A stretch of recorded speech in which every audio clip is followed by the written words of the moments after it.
Scusi. Sì.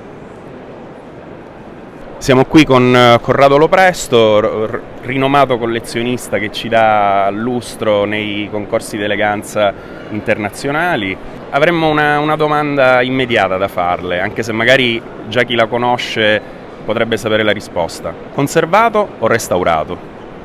Se sono io conservato o restaurato o Immagino, le mie vetture? immagino lei sia conservato, no? Cosa predilige? Io sono conservato e prediligo chiaramente il conservato. Tutte le mie macchine, possibilmente appunto dove si riesce a recuperare, hanno il più possibile del conservato, sia nella lamiera, quindi l'alluminio al 99%, e io spero sempre di conservarlo, quindi vengono solo fatti degli intarsi dove l'alluminio è veramente rovinato, e gli interni ho una squadra di artigiani che riesce veramente a ricreare e a ristrutturare degli interni distrutti. L'ultimo esempio, una Lancia Aprilia Touring, carrozzata da Touring, con interno, siamo nel 46, con un interno fatto in tessuto di abbigliamento e non automobilistico, perché nel dopoguerra c'era poco da scialacquare, quindi si usava quello che c'era. Allora Bianchi Anderloni usò questi tessuti che erano per i vestiti di famiglia per fare questo interno, quindi l'interno era tutto liso, e allora sono riuscito a fare un trattamento spruzzando delle particelle di tessuto dove il tessuto ormai non c'era più, con delle sfumature di colore, con l'incollaggio sono riuscito a ricreare il tessuto dove mancava, e allora ho conservato tutto l'interno, e oggi è di uno spettacolo veramente, mi emoziona me, e devo dire anche tutti gli altri, sia i giudici eccetera, chi lo vede alla fine rimane a bocca aperta, quindi sicuramente conservato, viva il conservato. Vive il conservato, anche perché poi una vettura conservata, mantenendo comunque i segni del tempo, ha anche molte più storie da raccontare, racconta un po' il vissuto di chi l'ha posseduta anche. Guarda, questa qui mi dai il là veramente per un episodio bellissimo. Io ho restaurato lo scorso anno una 2005 Alfa Romeo Freccia d'Oro, che ha partecipato alla carrera panamericana.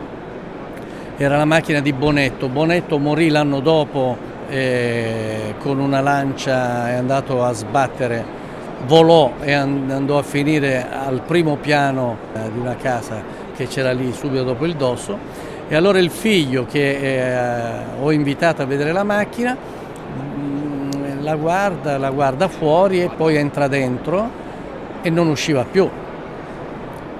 Come mai? Quando poi è uscito mi ha detto: guarda, bello l'interno conservato. Sì, infatti ho cercato di riprendere il più possibile tutto quello che c'era, e dice cercavo io le bruciature delle sigarette di mio padre. Cioè come?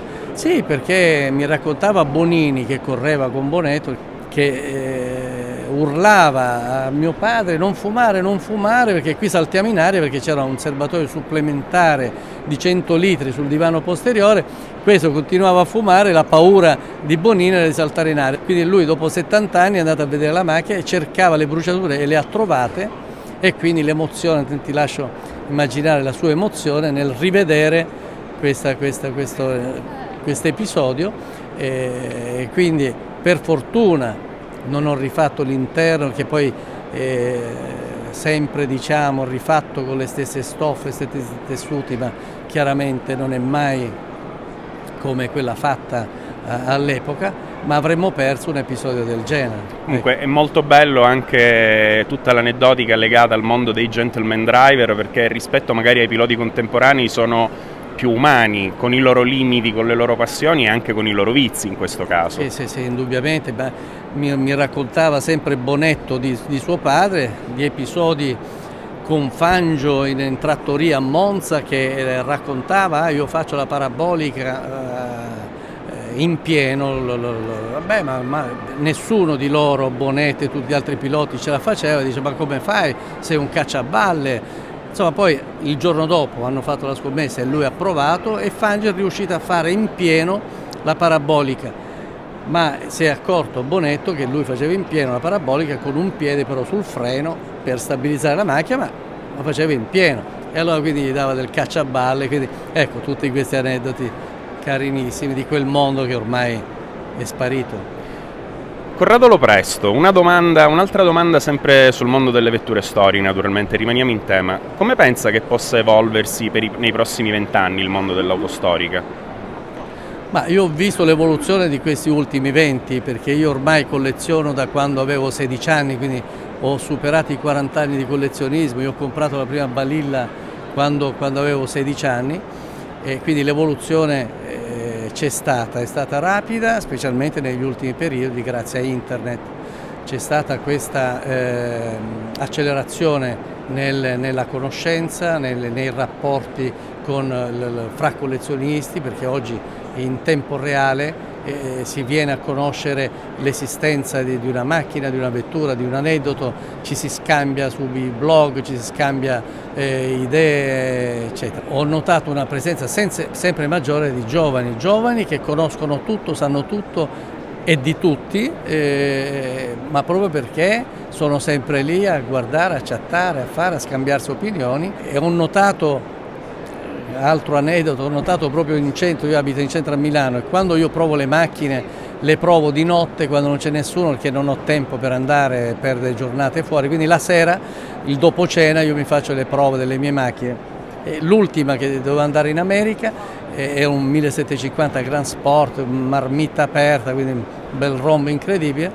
Gli anni scorsi, quando passavo, la gente mi guardava anche male, i ragazzi non dico che tiravano le bottiglie, ma quasi.